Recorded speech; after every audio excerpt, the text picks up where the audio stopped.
Definisi psikoterapi Islam terdapat beberapa ahli mengungkapkan.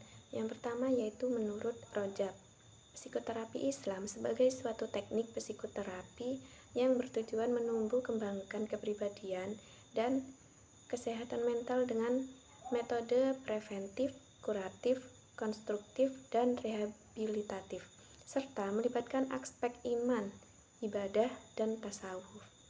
Selain itu, menurut Rojab dan Sa'ari juga mendefinisikan psikoterapi Islam, metode pengobatan dan pemulihan dengan menggunakan model Islam yang bersumber dari Al-Quran dan Sunnah yang mengintegrasikan nilai-nilai Islam dengan psikologi.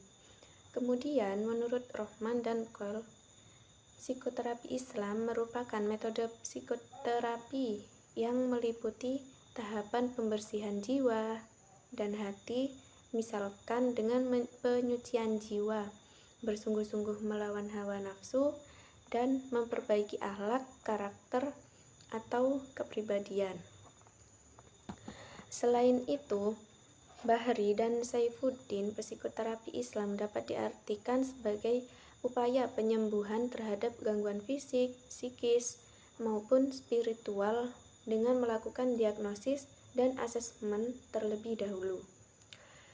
Dapat disimpulkan bahwa psikoterapi Islam dapat dimaknai sebagai teknik untuk mengatasi masalah individu dan mengobati gangguan baik mental, spiritual, moral, atau fisik dengan meningkatkan kesadaran akan Allah SWT dan mengembalikan individu ke jalan yang telah ditentukan oleh Allah secara Islami melalui bimbingan Al-Quran dan hadis. Yang kedua yaitu jenis dan bentuk psikoterapi Islam. Psikoterapi Islam dibagi menjadi beberapa model, misalkan psikoterapi iman, psikoterapi ibadah, psikoterapi tasawuf, dan psikoterapi ihsan. Psikoterapi iman adalah psikoterapi Islam yang didasarkan atas nilai-nilai keimanan, lebih khusus adalah didasarkan pada keyakinan yang berasal dari 6 rukun iman dalam Islam, yaitu percaya kepada Allah, malaikat, para nabi, dan rasul, kitab-kitab Allah yang diturunkan kepada para nabi dan rasul, hari kiamat, dan ketentuan Allah.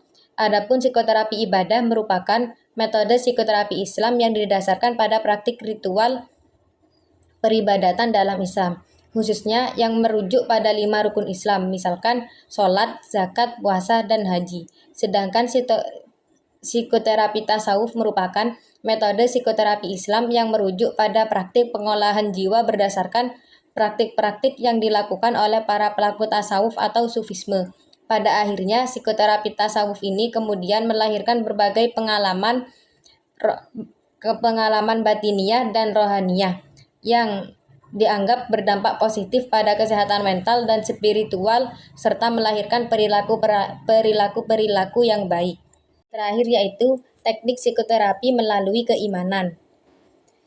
Seorang psikologi ternama membagi psikoterapi Islam dalam 2 kategori, yaitu yang pertama bersifat duniawi, yaitu berupa pendekatan dan teknik-teknik pengobahan psikis setelah memahami psikopatologi dalam kehidupan nyata. Yang kedua bersifat ukhrawi, yaitu berupa bimbingan mengenai nilai-nilai moral, spiritual, agama. Psikoterapi melalui keimanan ada 5 macam, yaitu sebagai berikut. Yang pertama, membaca Al-Quran. Al-Quran dianggap sebagai terapi yang pertama dan utama sebab di dalamnya memuat resep-resep mujarab yang dapat menyembuhkan penyakit jiwa manusia. Tingkat kemujarobannya sangat tergantung seberapa jauh tingkat sugesti keimanan pasien. Yang kedua yaitu sholat tahajud. Sholat tahajud berarti meninggalkan tidur. Sedangkan yang dimaksud sholat tahajud adalah sholat yang dikerjakan malam hari, utamanya setelah bangun tidur. Yang ketiga yaitu bergaul dengan orang yang soleh. Orang yang soleh adalah orang yang mampu mengintegrasikan dirinya dan mampu mengkualifikasikan potensi semaksimal mungkin dalam berbagai dimensi kehidupan. Yang keempat, melakukan puasa. Puasa di sini adalah menahan diri dari segala perbuatan yang dapat merusak citra manusia. Pembagian puasa ada 2, yaitu puasa fisik dan puasa psikis.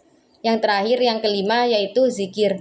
Zikir dalam arti sempit memiliki makna menyebut asma-asma Allah dalam berbagai kesempatan.